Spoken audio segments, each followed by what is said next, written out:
السلام علیکم ورحمۃ اللہ وبرکاتہ۔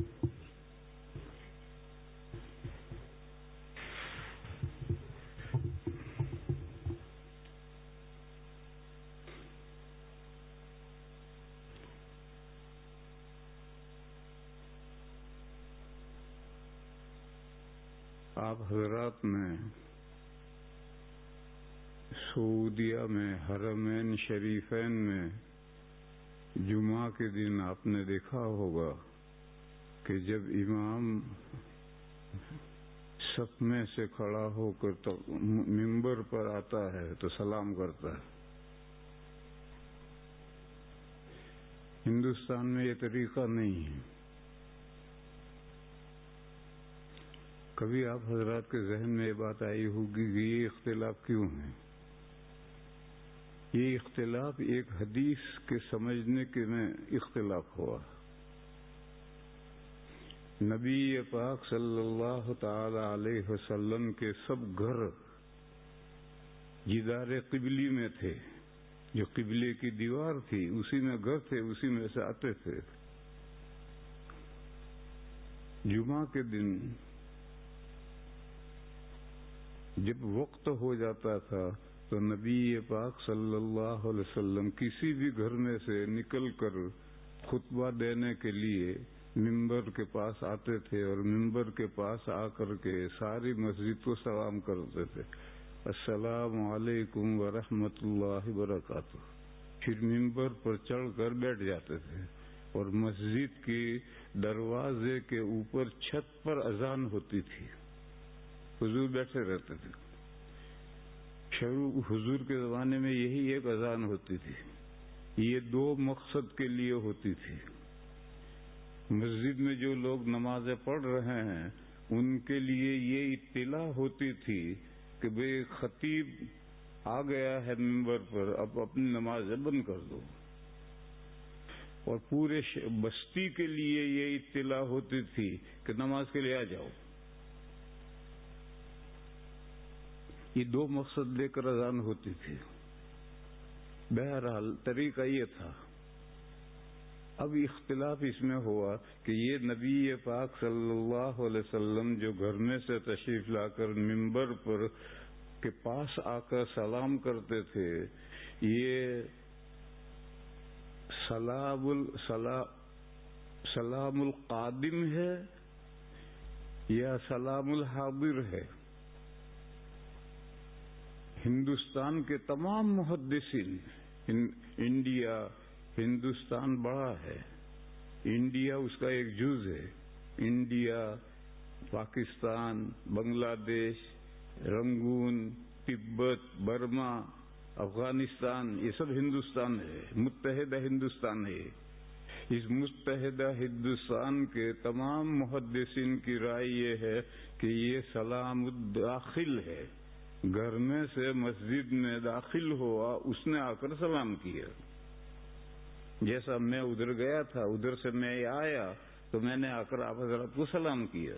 یہاں بیٹھا ہوا تھا، اٹھ کر سلام نہیں کیا میں نے، بلکہ باہر سے داخل ہوا تو سلام کیا۔ اور عرب یہ سمجھتے ہیں کہ یہ سلام الداخل ہے، بیٹھا ہوا آدمی تھا، اس نے کھڑے ہو کر خطبہ دینے آیا تو اس نے سلام کیا، اس لیے وہ لوگ سلام کرتے ہیں۔ ہمارے یہاں یہ طریقہ نہیں ہے۔ حدیث ایک ہی ہے، حضور جو سلام کرتے تھے کیا اس مقصد سے کرتے تھے یا اس مقصد سے؟ سلام الداخل، باہر سے آدمی آیا وہ کہاں سلام کرے گا؟ وہاں جہاں لوگ آخری بیٹھے ہیں وہاں سلام کرے گا، وہاں نہیں کرے گا۔ وہاں سلام کرے گا تو یہاں کیسے پہنچے گا؟ ہم بھی درسگاہ میں جب پڑھانے جاتے ہیں تو 1550 لڑکے ہیں دورے میں، دورے کی جماعت جس میں حدیث کا آخری سبق ہے وہ 1550 کی ہے، وہ پوری درسگاہ بھری ہوئی ہے۔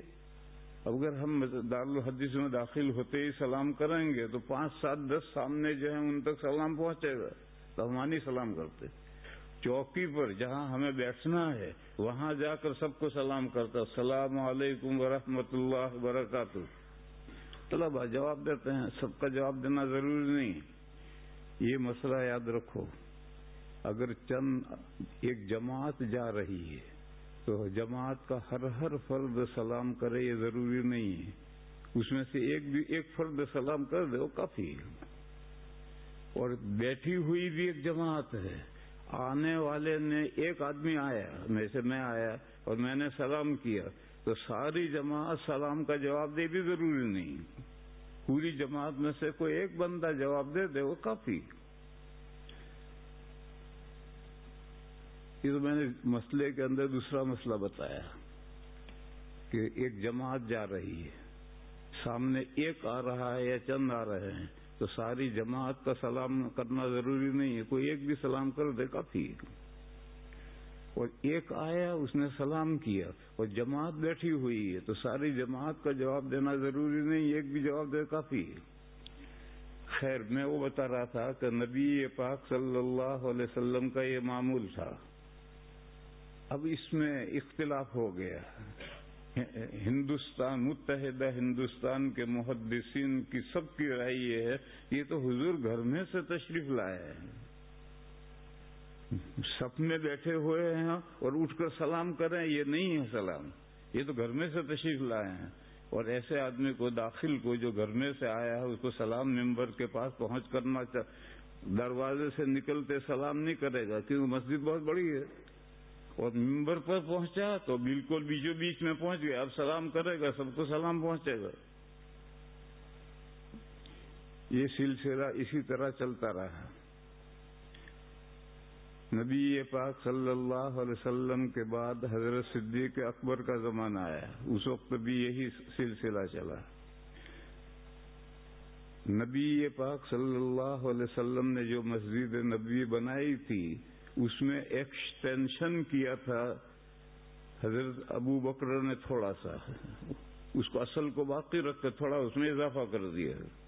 پھر حضرت فاروق اعظم رضی اللہ کا زمانہ آیا تو انہوں نے اور اضافہ کیا، اور بخاری شریف میں حدیث ہے کہ حضرت نے فرمایا کہ میں یہ اضافہ اس لیے کر رہا ہوں تاکہ لوگوں کو گرمی سے، دھوپ سے اور بارش سے بچاؤں۔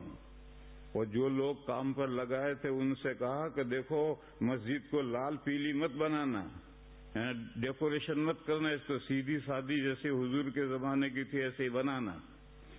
بن گئی۔ پھر حضرت عثمان رضی اللہ تعالی عنہ کا زمانہ آیا تو حضرت عثمان کے زمانے میں ایک تو شہر بہت بڑا ہو گیا، حضور کے زمانے کا جو شہر تھا وہ چھوٹا تھا۔ ایک حدیث لکھی ہے علامہ اقبال نے، سر اقبال بڑے شاعر مشرق ہیں، انہوں نے ایک حدیث لکھی ہے، روزگار فقیر ان کی ایک کتاب ہے، اس روزگار فقیر نے ایک حدیث لکھی ہے، وہ حدیث مجھے کہیں آج تک ملی نہیں، پتہ نہیں انہوں نے کہاں سے لکھی ہے۔ انہوں نے یہ حدیث لکھی ہے کہ نبی پاک صلی اللہ علیہ وسلم نے فرمایا کہ مدینہ کی آبادی 1,00,000 سے بڑھنے نہ دی جائے۔ ہم نے تو آج تک یہ حدیث کہیں پڑھی نہیں، مگر اقبال نے لکھی ہے، کہیں سے دیکھی ہوگی اس نے، روزگار فقیر میں اس نے وہ کی حدیث لکھی ہے کہ حضور نے یہ فرمایا کہ مسجد مدینہ منورہ کی آبادی 1,00,000 سے بڑھنے نہ دی جائے۔ اب تو پتہ نہیں کئی لاکھ ہے۔ تو وہ بڑھنا جب شروع ہوا، پہلے تو صحابہ تھے، اب حکومت پھیلی اور ادھر روم بھی فتح ہو گیا، ادھر ایران بھی فتح ہو گیا، ادھر مصر بھی فتح ہو گیا، تو وہ لوگ صحابہ سے علم حاصل کرنے کے لیے آنے لگے اور وہ مدینہ میں بسنے لگے، تو تابعین آ گئے بہت، تو مدینہ کی آبادی بڑھ گئی، مسجد بہت چھوٹی پڑنے لگی۔ تو حضرت عثمان رضی اللہ تعالی عنہ غنی تھے، وہ بہت مالدار تھے، ان کا بڑا کاروبار تھا، تو انہوں نے اپنے ذاتی پیسے سے، کسی اور کے پیسے سے نہیں، انہوں نے اپنے ذاتی پیسے سے مسجد حضور کے زمانے سے لے کر جو مسجد اضافہ ہوتا رہا تھا وہ سب توڑ دیا اور پکی مسجد بنائی۔ اب تک کچی مسجد تھی، اب پکی مسجد بنائی، اور اس میں چونا استعمال کیا، اس سے پہلے چونا نہیں استعمال ہوتا تھا، مٹی کا گارا، اسی سے اینٹیں چن دیتے تھے، انہوں نے چونا استعمال کیا اور ساگوان کی لکڑی استعمال کی، اعلیٰ درجے کی لکڑی ہے وہ استعمال ہوئی، اور پکی چھت ڈالی اوپر، پہلے چھپر تھا، کھجوروں کے پتے تھے، پکی چھت ڈالی۔ تو اس وقت حضرت عثمان نے وہ یہ سمجھنے کی بات ہے وہ اذان ایک اذان دو مقصد سے ہوتی تھی، حاضرین کو اطلاع دینے کے لیے اور غائبین کو اطلاع دینے کے لیے۔ ان دو اذانوں کو صحابہ کے مشورے سے الگ کر دی، دو مقصدوں کو الگ کر دیا اور دونوں مقصدوں کے دو اذان کر دی۔ دو اذانیں اب شروع ہوئی۔ اس میں وہ اذان جو مسجد میں لوگ تھے ان کو، مسجد تو بڑی ہو گئی ہے، اب چھت پر ہوگی تو مسجد میں کہاں آواز پہنچے گی، وہاں لاؤڈ اسپیکر کہاں تھا، تو وہ اذان حضرت نے مسجد کے اندر کر دی۔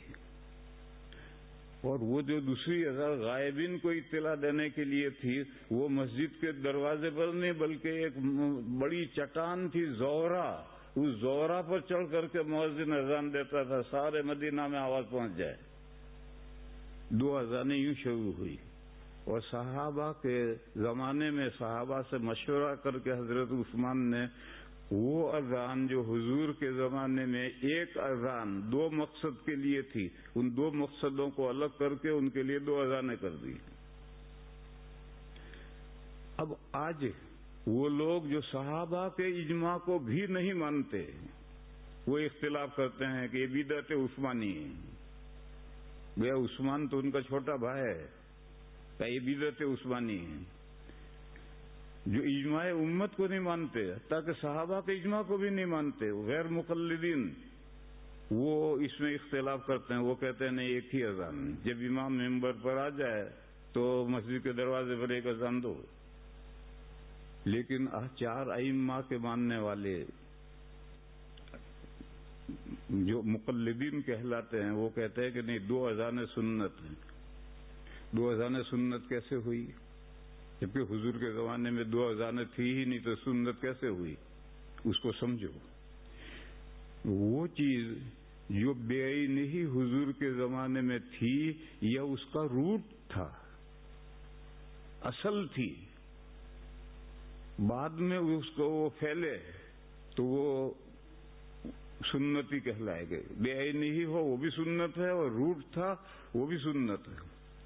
جیسے نبی پاک صلی اللہ علیہ وسلم کے زمانے میں مسجد بھی تھی، مدرسہ بھی تھا، مسجد نبوی تھی، اس کے ساتھ ایک چبوترا تھا، اس میں طالب علم رہتے تھے، مسجد میں پڑھتے تھے، سوتے تھے۔ اب زمانہ آگے بڑھا تو دنیا میں طرح طرح کی مسجدیں بن گئی، اور طرح طرح کے مدرسوں کی عمارتیں بن گئی، اور نصاب بن گیا، اور سب کچھ ہو گیا۔ یہ سب سنت ہے، کیونکہ حضور کے زمانے میں جو مسجد تھی، یہی مسجدوں کی اصل ہے۔ حضور کے زمانے میں جو مدرسہ صفہ تھا، اسی مدرسوں کی وہ اصل ہے۔ تو اب بے عینی ہی چیز ہو، جیسے 5 نمازیں جیسے حضور کے زمانے میں پڑھی جاتی تھی، آج بھی پڑھی جاتی ہیں، اور مسجدوں کی ڈیزائن جیسے حضور کے زمانے میں تھی وہ نہیں رہی، مگر وہ اصل تھی، تو دونوں سنت کہلاتے ہیں۔ اور وہ چیز کہ جس کی نہ بے عین ہی ہو، نہ اس کا روٹ ہو، نہ اس کی جڑ ہو، نہ اس کی اصل ہو، اور ایک نئی چیز پیدا ہوئی، یہ بدعت ہے۔ جیسے نبی پاک صلی اللہ علیہ وسلم دنیا میں تشریف لائے، مومنین پر یہ اللہ کا بہت بڑا انعام ہے، اور مومنین ہی پر نہیں، سبھی انسانوں پر، اور سبھی انسانوں پر نہیں، ساری کائنات پر حضور کی تشریف آوری بہت بڑا انعام ہے۔ وَمَا أَرْسَلْنَاكَ إِلَّا رَحْمَةً لِّلْعَالَمِينَ، اور خاص طور پر مومنین پر، لَقَدْ مَنَّ اللَّهُ عَلَى الْمُؤْمِنِينَ إِذْ بَعَثَ فِيهِمْ رَسُولًا مِّنْ أَنفُسِهِمْ۔ لیکن ہر سال نبی پاک صلی اللہ علیہ وسلم جس تاریخ میں پیدا ہوئے تھے، اس تاریخ میں فنکشن، جلسہ کرنا، عید میلاد النبی، عید میلاد النبی کا کوئی رواج نہیں تھا۔ 500 سال تک امت نہیں جانتی تھی۔ 5ویں صدی میں اربل سوریا میں ہے، اب بھی ہے، اربل کا جو بادشاہ تھا اس نے یہ عید میلاد النبی شروع کی۔ تو علماء بر صغیر کے علماء نے متحدہ ہندوستان کو بر صغیر بھی کہتے ہیں، بر صغیر کے علماء نے کہا یہ میلاد مروجہ بدعت ہے، کیونکہ حضور کی تشریف آوری بہت بڑا انعام و احسان ہے اللہ کا، یہ تو سبھی جانتے تھے، حضور کب پیدا ہوئے حضور جانتے تھے، صحابہ بھی جانتے تھے کہ حضور کب پیدا ہوئے، پھر 400 سال تک اس کی خوشی کیوں نہیں منائی گئی؟ اور ہمارے گجراتی تو بے وقوف ہیں، وہ تو 12 بفات یا بفات یعنی وفات، تو وفات خوشی منانے کا دن ہے یا غم کا دن ہے؟ یہ تو 12 بفات مناتے ہیں۔ خیر میں اس کو سمجھا رہا تھا، یہ برسات ہوتی ہے تو یہاں تو شاید مثال تو ہوگی یا نہیں ہوگی، انڈیا میں چلے آؤ، جب بارش ہوتی ہے تو گھروں کی چھتوں پر بھی گھاس اگاتی ہے۔ یہ چھت پر گھاس کس نے بوئی؟ وہ گھاس بوئی ہے جب گرمیوں میں پورا جنگل سنسان ہو جاتا ہے، مٹی خاک ہو جاتی ہے اور آندھیاں چلتی ہیں، تو وہ آندھیاں مٹی اٹھا کر لا کر ہماری چھت پر ڈالتی ہیں۔ اس مٹی کے اندر گھاس کی جڑیں ہوتی ہیں، ذرا ذرا سی جڑیں ہوتی ہیں، جب وہ بارش گرتی ہے تو پھر چھت پر وہ گھاس اگاتی ہے۔ یہ روٹ سمجھا رہا ہوں میں کہ روٹ ہے، یہ روٹ بعد میں بارش ہوئی تو گھاس اگائی۔ تو اس طریقے پر جس چیز کی بے نہیں اصل ہو یا بے نہیں اصل تو نہ اس کا روٹ ہو، جڑ ہو، ذرا سی جڑ ہو، وہ جڑ بعد میں پھوٹی، تو یہ تو ہے سنت۔ تو جب حضور کے زمانے میں 2 اذانیں، ایک اذان 2 مقصد سے لی جاتی تھی تو روٹ ہے۔ بعد میں جب مسجد بھی بہت بڑی بن گئی اور مدینہ بھی بہت بڑا بن گیا تو حضرت عثمان نے صحابہ سے مشورہ کر کے وہ ایک اذان جو 2 مقصد سے ہوتی تھی اس کے لیے 2 اذانیں کر دی، اور ایک اذان کو مسجد کے اندر لے لیا اور ایک کو زورا پہاڑ اور چٹان کے اوپر چڑھا دیا تاکہ سارے شہر میں آواز پہنچے، اور مسجد اندر لے لی۔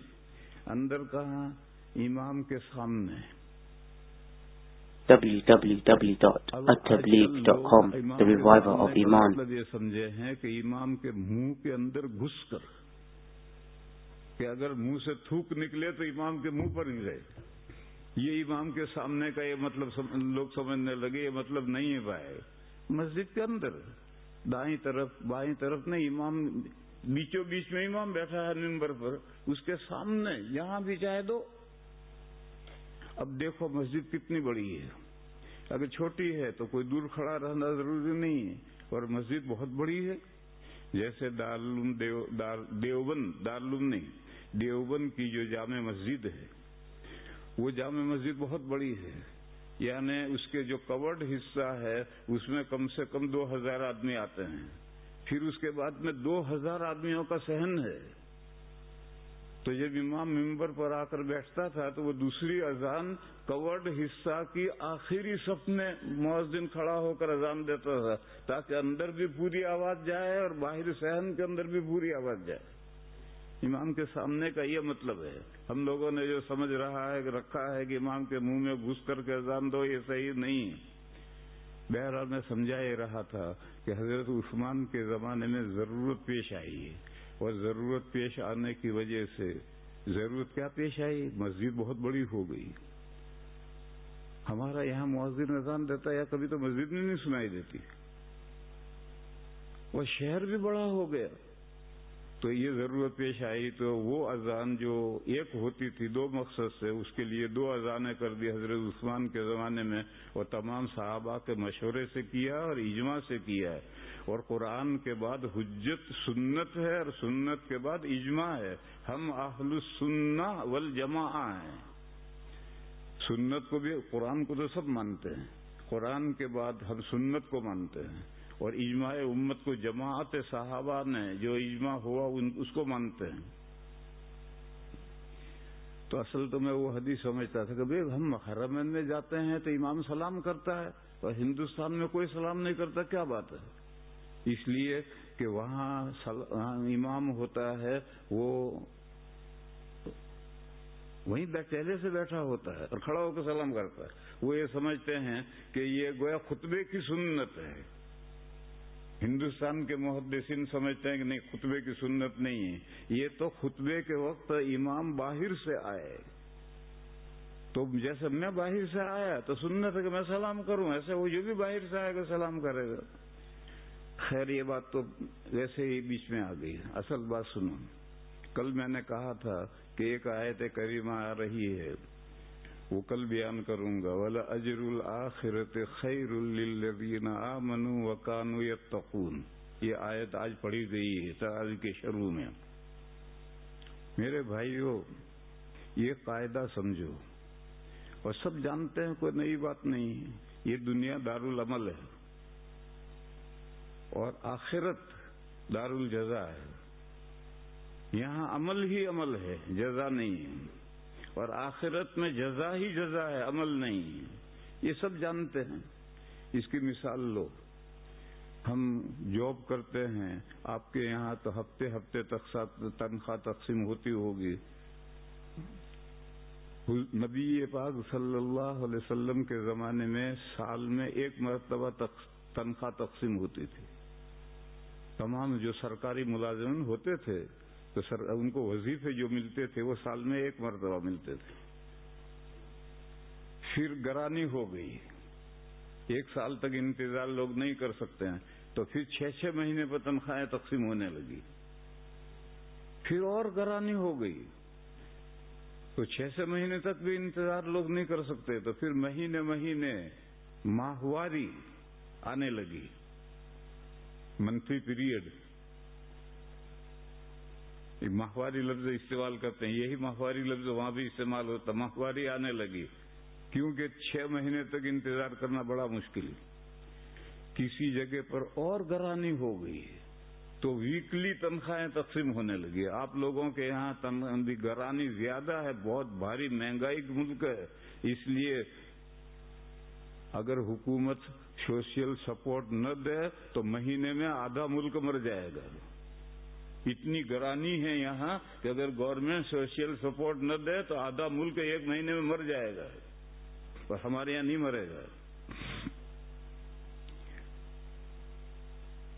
تو اب ہفتے میں تنخواہ تقسیم ہوتی ہے، اور پھر جو جاب نہیں کرتا، چھٹی کھلی مزدوری کرتا ہے تو اس کو دہاڑی ملتی ہے. صبح کام پر جاؤ، شام کو دہاڑی لے کر آ جاؤ. تو اس طرح سے گڑبڑ ہو گئی.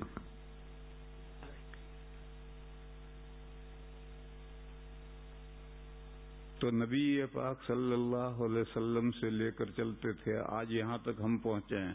اپنے انڈیا کی مثال لو، اپنے ملک کی مثال مت لو.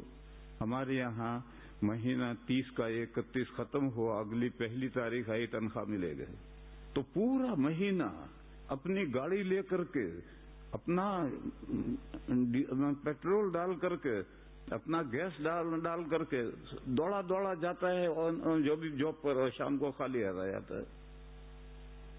لایا کچھ نہیں، ارے دن بھر کام کیا، پسینہ نکلا، لایا تو کچھ نہیں. تو وہ کہے گا کہ لاؤں گا. جب 31 تاریخ ہو گئی، اب اگلے دن تھیلا بھر کے لاتا ہے. اسی طرح سمجھ لو، یہ جو ہماری دنیا ہے، یہ پوری دنیا ایک دن ہے. صبح سے شام تک مزدوری کر لو، اور آنکھ بند ہوئی اور اگلی دنیا آئی، اور اگلی دنیا میں اس کا سیلا تنخواہ پا لو. اس لیے دنیا دارالعمل ہے، یہاں تنخواہ نہیں. شام کو مزدور ہاتھ پھیلائے، ماہواری والا مزدور ہاتھ پھیلائے تو باس یہ کہے گا بھائی 1 تاریخ آنے دے، 1 تاریخ آئے گی تب جزا دیں گے. تو ہماری یہ جو نوکری ہے تو 29, 30, 31 دن کی ہے، لیکن یہ جو ہماری دنیا ہے تو کل 1 دن ہے.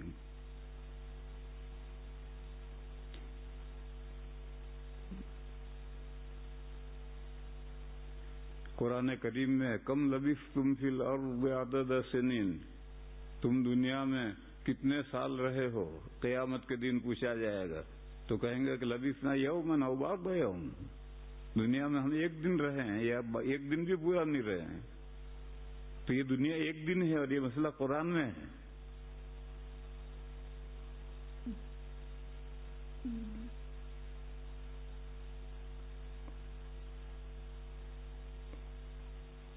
لہذا اس دنیا میں عمل کرو، عمل کرو، عمل کرو، عمل کرو، پہلی تاریخ آنے دو، پھر جزا ملے گی، اتنی جزا ملے گی کہ تھیلا بھر جائے گا، لیکن اس دنیا میں جزا کی امید مت کرو۔ بازا بازا رات بھر نماز پڑھتا ہے، دن بھر نفلیں پڑھتا ہے، گھر میں کھانے کو روٹی نہیں، اس میں مایوس ہونے کی ضرورت نہیں ہے۔ تو یہاں روٹی کہاں ملے گی؟ نماز پڑھنے کے نتیجے میں روٹی یہاں تھوڑی ملے گی، روٹی ملے گی دوسری دنیا میں۔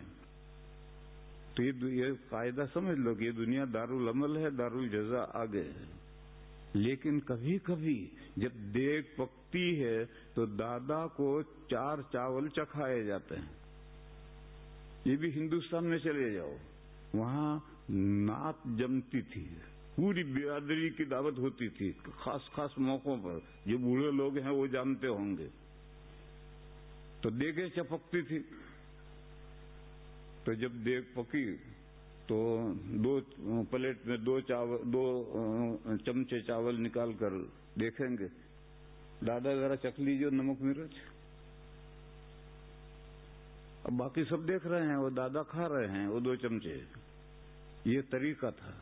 ایسا اللہ تعالیٰ اس دنیا میں بھی کسی دادا کو 2 چمچے چکھا دیتے ہیں۔ یہ بدلہ نہیں ہے عمل کا، یہ تو دادا ہے اس لیے اس کو چکھا دیا۔ چکھاتے ہیں اللہ اس دنیا میں، ہر ایک کو نہیں ملتا ہے، چکھنے کو نہیں ملتا ہے۔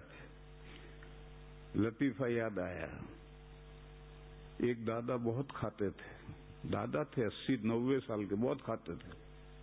تو ایک مرتبہ نعت جمی، نعت یعنی پوری برادری کی دعوت ہوئی، تو شیرہ پکا، جیسا تمہارے یہاں وہ پکتا ہے نا، راندر میں پکتا ہے شعلہ جیسے پکتا، بڑا خطرناک، ایسا ہی شیرہ پکا۔ تو لوگوں نے دیکھا کہ آج دادا کتنا کھاتے ہیں، ذرا دیکھیں۔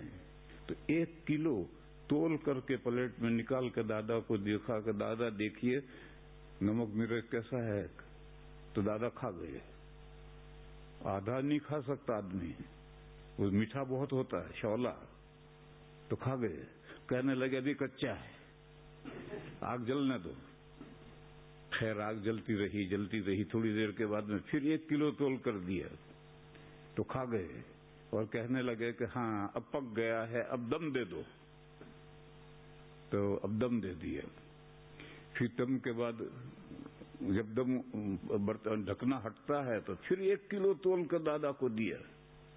تو دادا نے آدھا کھایا اور کہا کہ یہ آدھا بچوں کو تقسیم کر دو اور مہمانوں کو کھانے کے لیے اٹھاؤ، میں بھی اٹھتا ہوں۔ کھانے کے لیے اب اٹھے گا۔ لا الہ الا اللہ۔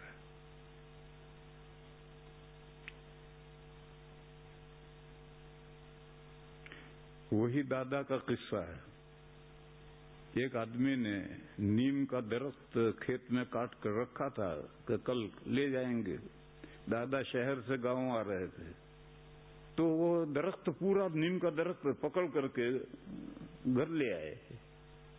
تو بڑا درخت تھا، تو گھسرتا آئے گا۔ دوسرے دن جب وہ نیم والے آئے کہ بھئی تو درخت تو ہے ہی نہیں، تو کہاں نشان گیا ہے؟ تو نشان گئے تو وہ ان کے دادا کے گھر باہر پڑا تھا۔ تو انہوں نے جا کر کہا کہ دادا ہمارا لیبڑو چمچم لایا سو، یہ نیم کا درخت کیوں لائے ہو؟ تو کہ منہ تو بھائی سے لائے ہو کہ آپ پڑھو نا کہ ارے کہ میں تو ہوٹو ہم جن لائے تو لے جاتا، تو 4 بیل لائے تب لے گئے۔ ہوٹو ہم جن لایا تو کہ میں چھڑی سمجھ کر لایا تھا میں۔ تو ایسا کھاتے بھی تھے، تو ایسے طاقتور بھی تھے۔ تو جیسے یہ دعوت میں دادا کو 4 چکھاتے ہیں، ایسا ہی ایک قاعدہ اللہ نے یہاں بیان کیا۔ میں نے کہا تھا کہ یوسف علیہ السلام کا واقعہ 2 جگہ اللہ نے روکا ہے اور نصیحت ابھاری ہے۔ ایک جب بادشاہ کے خواب کی تعبیر بتلائی،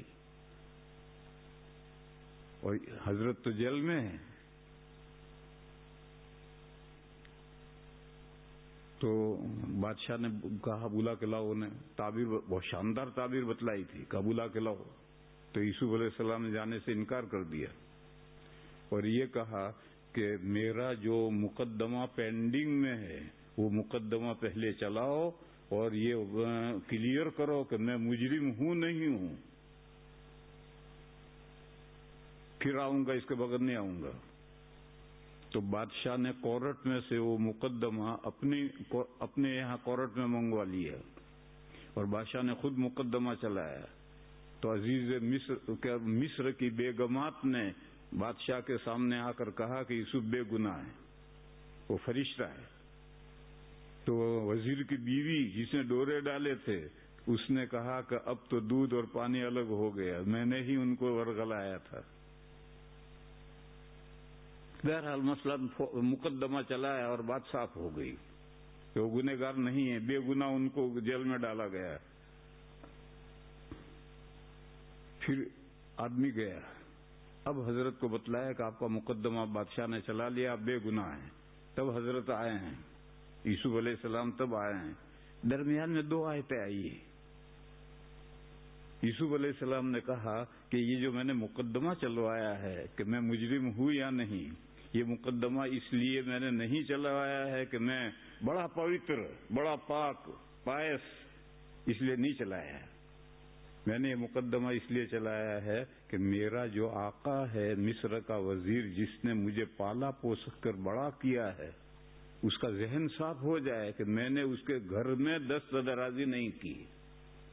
ذَلِكَ لِيَعْلَمَ لَمْ أَخُنْهُ بِالْغَيْبِ، کہا میں نے اپنے پاکیزگی کے لیے نہیں، اپنے آقا کا ذہن صاف کرنے کے لیے مقدمہ چلایا ہے۔ کہیں ہو سکتا اس کے ذہن میں کسی گوشے میں یہ بات رہے کہ میں نے پالا ہماری بلی اور ہم سے میاؤں، ہم نے پالا اور ہماری بیوی پر ہاتھ ڈالا، تو اس کا ذہن صاف کیا میں نے کہ نہیں، میں نے کوئی اس کا خیانت نہیں کی اس کی فیملی کے ساتھ۔ پھر دوسری آیت ہے، اس میں حضرت نے فرمایا وَمَا أُبَرِّئُ نَفْسِي، میں اپنے آپ کو پائس نہیں سمجھتا، پاکیزہ نہیں سمجھتا۔ إِنَّ النَّفْسَ لَمَّارَةٌ بِالسُّوءِ، انسان کا نفس تو بہت برائیوں کا حکم کرتا ہے، یعنی میرا نہیں، عام انسانوں کے نفس بہت برائیوں کا حکم کرتا ہے۔ یہ درمیان میں 2 آیتیں آئی ہیں۔ پھر اس کے بعد میں یوسف علیہ السلام آئے اور یوسف علیہ السلام سے جب بات چیت ہوئی بادشاہ کی، پہلے تو یوسف علیہ السلام نے خواب کی جو تعبیر بتائی تھی اس سے بڑی عقیدت ہو گئی تھی۔ اب ڈائریکٹ جب بات چیت ہوئی، وہ تو نبی بننے والے ہیں یا نہیں بننے والے ہیں، تو وہ تو ہونہار بیوے کے چکنے چکنے پات، بیروا کے معنی پودا، چکنے چکنے یعنی دیکھنے میں بڑے شاندار، پات یعنی پتے۔ کھیتوں میں کپاس بوتے ہیں، ایرنڈا بوتے ہیں، ناریل نہیں کیا پپیتا بوتے ہیں، تو بہت سارے اگاتے ہیں، تو پھر اندر سے اس کو نیدو پڑے، جو اس میں کمزور پودے ہیں وہ اکھاڑ دیں گے اور شاندار پودے ہیں اس کو چھوڑ دیں گے۔ وہ شاندار پودے وہ دیکھنے میں نظر آئیں گے کہ یہ پودا آگے جا کے شاندار ہوگا۔ یہ محاورہ ہے کہ ہونہار بیروا، بچہ جو سمجھدار بچہ ہوتا ہے، ہونہار بچہ ہوتا ہے، تو اس کے پتے جو نکلتے ہیں وہ چکنے چکنے پتے نکلتے ہیں، ہونہار بیروے کے چکنے چکنے پات۔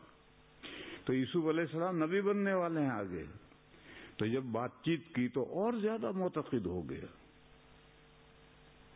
اور اس نے یوسف علیہ السلام سے کہا کہ میں نے جو خواب دیکھا ہے اور جس کی آپ نے تعبیر دی ہے کہ 7 سال تو خوب پیداوار ہوگی، اور ان پیداوار کو ضرورت کے بقدر دانے نکالے جائیں، باقی بالیوں کے اندر ان کو محفوظ رکھا جائے۔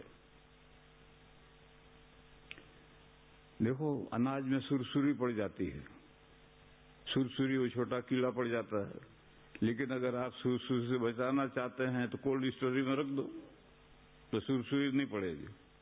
تو کولڈ اسٹوریج تو اب آئی ہے، جب بجلی پیدا ہوئی اس کے بعد کولڈ اسٹوریج آئی۔ پہلے کیا تھا؟ پہلے اسے کھتیان زمین میں گہرے بڑے بڑے کھڈے کھود کر کے اس میں رکھ کر کے اس کو اوپر سے بند کر کے کر دیا۔ یا کوٹھی کے اندر اوپر ڈھکنا رکھ کر لیپ دیا اور منہ کو بھی لیپ دیا، اب سرسی نہیں پڑے گی۔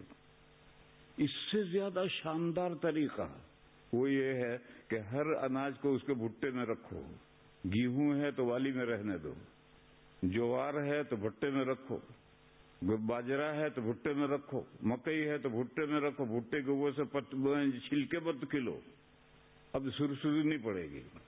تو 7 سال کی پیداوار ان کی بالیوں میں ہی رکھنی ہے، اور بقدر ضرورت اس کو نکالنا ہے اور کھانا ہے، باقی سب بالیوں میں اسٹاپ کر دو، اب سرسری نہیں پڑے گی۔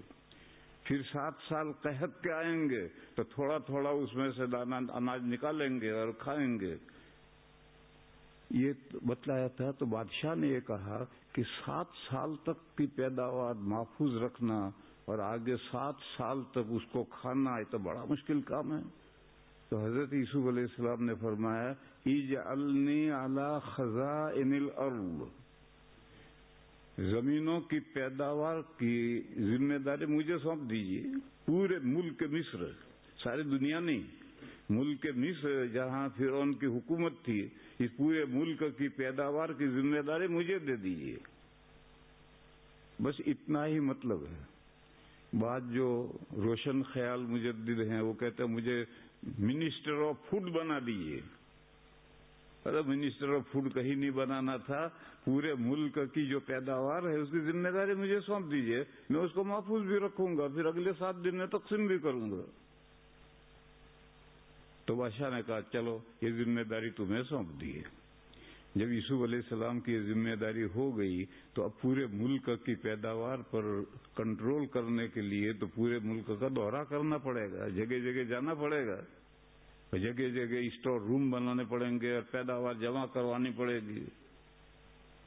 یوں اور کمپیریشن کرو، ابھی تو کالی کوٹھڑی میں بند تھے 9 سال سے، اور وہاں سے یہاں آئے اور پورے ملک مصر کے مالک بن گئے، جہاں چاہیں جائیں، جہاں چاہیں رات گزاریں۔ اللہ تعالیٰ نے یہاں فرمایا کہ یہ ہم نے دادا کو 4 چاول چکھائے، یوسف علیہ السلام کی نیکی کا کہ 4 چاول ان کو چکھائے، یہ ان کے عمل کا پورا صلہ نہیں ہے۔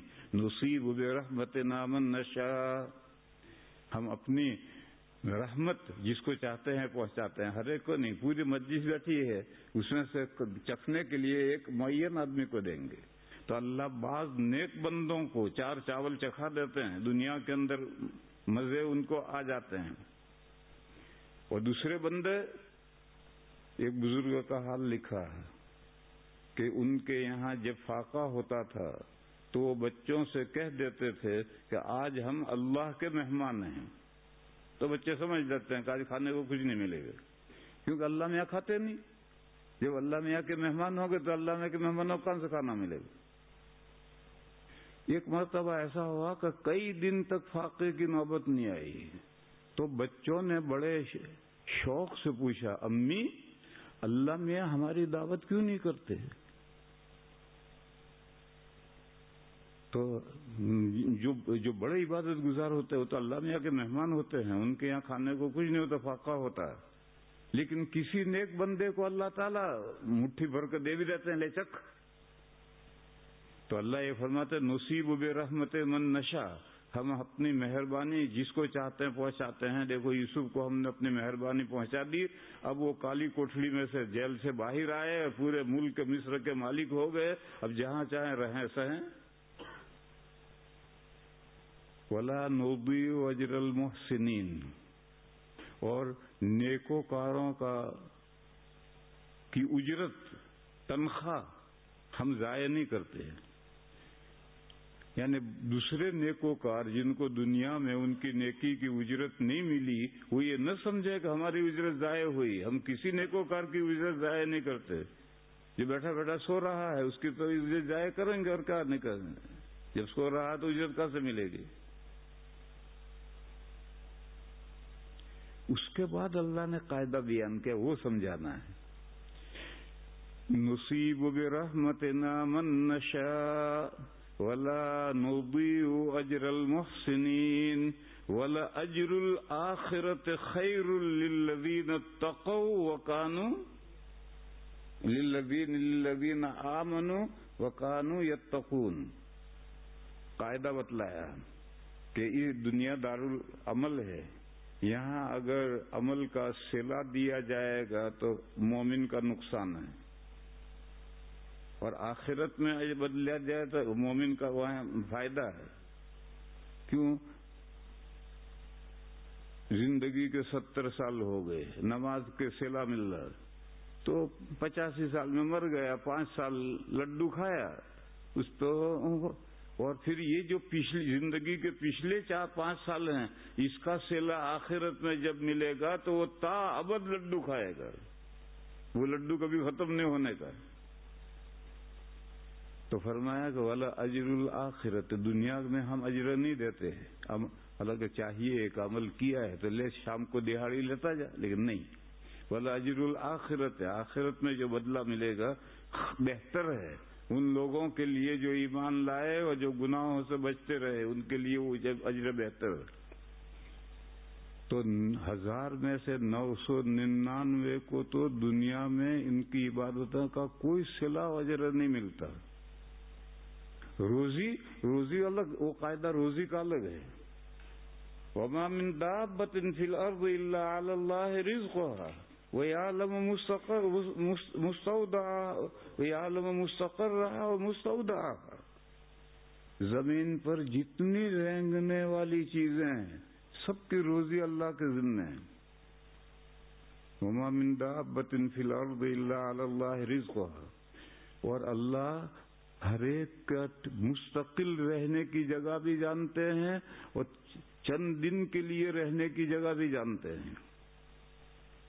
جبھی تو روزی پہنچے گی اس کو. میں دیوبند میں مستقل رہتا ہوں، اس کو بھی اللہ جانتے ہیں، وہاں روزی پہنچاتے ہیں. اور مہینے کے لیے یہاں آ گئے، یہ مستودع ہے، مجھے امانت رکھ دیا یہاں 1 مہینے کے لیے، تو وہ بھی اللہ جانتے ہیں. وہ شام کو مغرب کا بہترین رزق پہنچاتے ہیں اللہ. تو یہ رزق کا مسئلہ الگ ہے اور یہ اجر کا مسئلہ ہے. رزق کا مسئلہ الگ ہے، اجر کا مسئلہ الگ ہے. یہ جو عبادت کا اجر ہے وہ تو لامحالہ ملتا ہے، اور 10 گنا بڑھ کر تو ملتا ہی ہے، اور ہزاروں گنا بڑھ کر کے بھی مل سکتا ہے. اور رہی روزی، وہ روزی جو اس کے لیے قاعدے الگ ہیں، وہ قاعدے اللہ نے ڈکلیئر نہیں کیے، تو اس کے قاعدے تو تمہیں رزق اور اجر میں اشتباہ نہ ہو. رزق کا مسئلہ الگ ہے، یہ اجر کا مسئلہ ہے. ولا اجر الآخرت، نیکیوں پر جو آخرت میں اجر ملے گا وہ مومن کے لیے بہتر ہے، وہ ملے گا، وہ ہمیشہ کے لیے رہے گا. لیکن اس کے لیے شرط یہ ہے کہ ایمان ہو اور ایمان کے ساتھ گناہوں سے بچا ہوا ہو، تو پھر آخرت میں ہماری نیکیوں کا جو اجر ملے گا. ایک حدیث ہے، ہم دعا کرتے ہیں کسی مقصد کے لیے، دعا کرتے ہیں دعا کرتے ہیں، تو اب سب کی جو مراد ہے وہ تو پوری ہونی ضروری نہیں ہے. کسی ایک کی مراد پوری ہوتی ہے، باقی کی دعائیں نامہ اعمال میں عبادت بنا کر لکھ دی جاتی ہیں. پھر قیامت کے دن جب اس کا ثواب سامنے ڈکلیئر ہوگا، سامنے آئے گا، تو مومن یہ تمنا کرے گا کہ کاش میری کسی دعا کا صلہ دنیا میں ملا ہی نہ ہوتا. تو اجر آخرت میں ملے گا. دنیا میں اجر کی تمنا سے عبادت نہیں کرنی چاہیے. یہ قصہ ہے اللہ جانے کیسا. ایک بڑی نیک خاتون گزری ہیں، رابعہ بصریہ بصرہ کی رہنے والی، اور اپنے ماں باپ کی 4تھی لڑکی ہوں گی اور 4تھی اولاد ہوگی. رابعہ بصریہ بڑی نیک تھی. تو ایک دن وہ ایک بالٹی بھر کر پانی لے کر کے اور ایک انگیٹھی لے کر کے جا رہی ہیں، بھاگی ہوئی جا رہی ہے. کسی نے پوچھا رابعہ کہاں جا رہی ہو؟ کہا یہ پانی کی بالٹی لے جا رہی ہوں، جہنم بجھا دوں گی، اور یہ آگ لے جا رہا ہوں، جنت کو جلا دوں گی. میرے خدا کی کوئی عبادت تو کرتا ہی نہیں، اللہ کی خوشنودی کے لیے تو کوئی عبادت کرتا ہی نہیں. کوئی جنت حاصل کرنے کے لیے کر رہا ہے، کوئی جہنم سے بچنے کے لیے کر رہا ہے. تو میں جہنم کو بجھا دوں گی تاکہ میرے اللہ کی عبادت ہو، اور میں جنت کو جلا دوں گی تاکہ میرے اللہ کی عبادت ہو. لہذا میرے بھائی عبادت کرو، اللہ کی خوشنودی کیا ہے. اجر کا صلہ آخرت میں ہے، اس دنیا میں نہیں ہے. اور کسی کو 4 چاول اللہ چکھا دیں تو یہ ایسا ہی ہے جیسے یوسف علیہ السلام کو اللہ نے 4 چاول چکھا دیے. وآخر دعوانا ان الحمدللہ رب العالمین.